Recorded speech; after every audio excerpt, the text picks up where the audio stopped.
right, so we're ready for her second day of ground driving, and I want to show you guys how to do it when you don't have a round pen. We've got a nice little arena here, a grassy arena. I do recommend doing this in a fenced-in area for your safety and for theirs, just in case they get away from you. So make sure you're doing this in a fenced-in area where they cannot get hurt. So she has never been in this arena before. I have never brought her down here. She's never seen anything in here before. She's never even been to this part of our farm before. So it's basically going to be like her first time ground driving because I've never done it in an open space like this. So I want to show you how you will go ahead and do that. And I've still got the saddle on for those of you who do not have a harness to work with. You can do it with a saddle just as easily. Or if you're looking for something new to train your riding horse to do, you can use your saddle. You don't need a harness to teach your horse or your equine to ground drive. And it's a lot of fun, I think. So I've got my reins set up. I've got my reins properly adjusted to have her go on an arc to the left here. So I will go ahead and ask her to just walk on. I want forward motion. I don't much care about where she's going.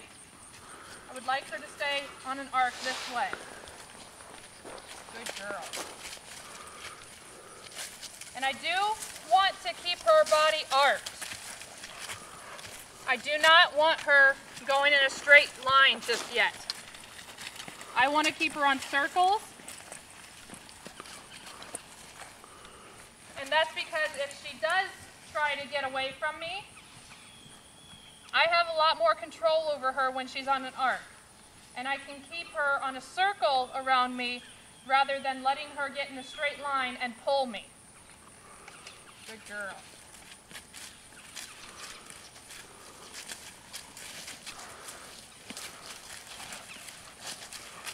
And it takes some skill to not only learn how to handle your reins with your hands, but to also not get yourself tangled up in them.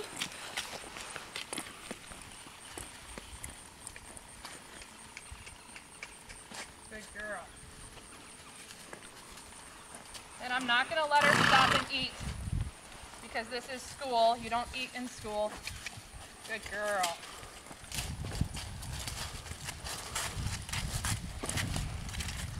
So I'll take her over here. I've still got her on an arc. So if she were to get spooked and try to get away from me, I can still get her in a circle around me.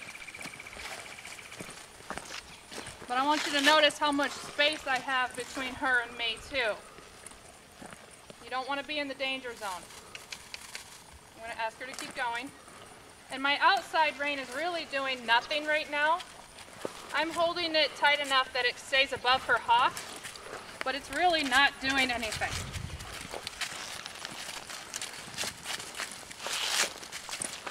Until I go to change direction here, I will let my outside rein slide and pick up on my inside rein. And you change direction.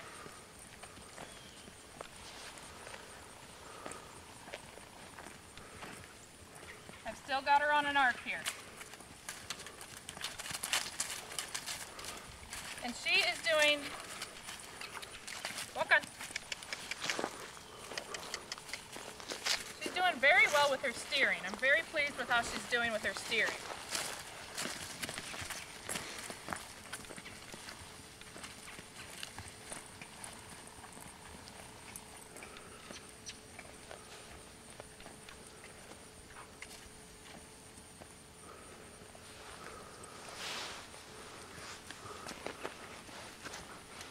And I'll change direction again. Very smooth, very nice.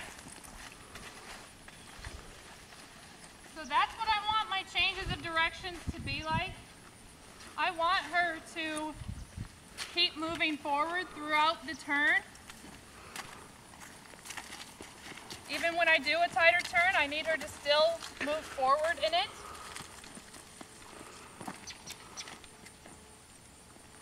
when you get a horse or an equine that stops and kind of rocks back into the turn, that can get you into some trouble in your harness and your cart. So you want to keep them moving forward through the turn.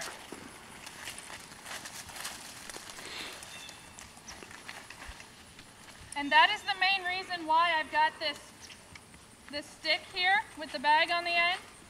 It's to help me make sure I can keep her forward when I need her to stay forward. And it doesn't take much for her. Good girl.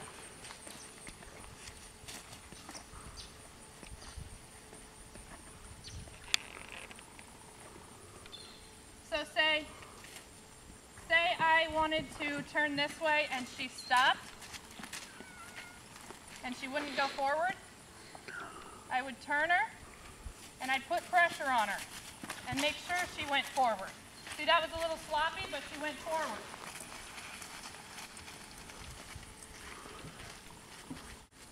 And I also want you to learn how to pay attention to what your reins are doing when you're doing this. Notice how, for the most part, my reins, my hands and arms are staying right up here. This is where I want them to be when I'm riding. This is where I want them to be when I'm driving. And that goes for on the ground too. Because if I start doing stuff like this, then my reins get all over the place, she gets all over the place, we have miscommunication, and it's a big mess.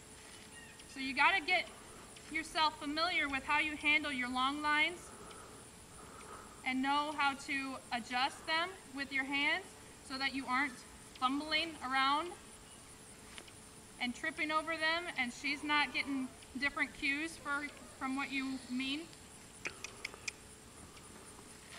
Good girl. Well done.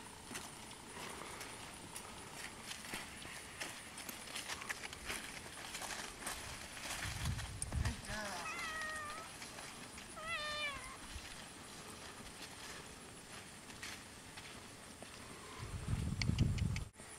And as she gets better with this, and as I get more comfortable with her, knowing how she drives and everything, I will do more straight line stuff like this. Good girl.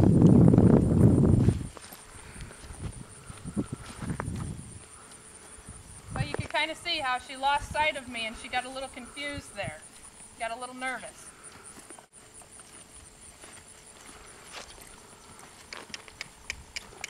Good girl. So when I use both reins like that, it's a little bit different from her from when I'm using one at a time. Good girl. Very well. You could see that she remembered stop and stand from the last time we did this. I was able to pull back on both reins and get her to stop nicely. And it really didn't take a whole lot. It wasn't perfect, but it didn't take a lot to get her to stop.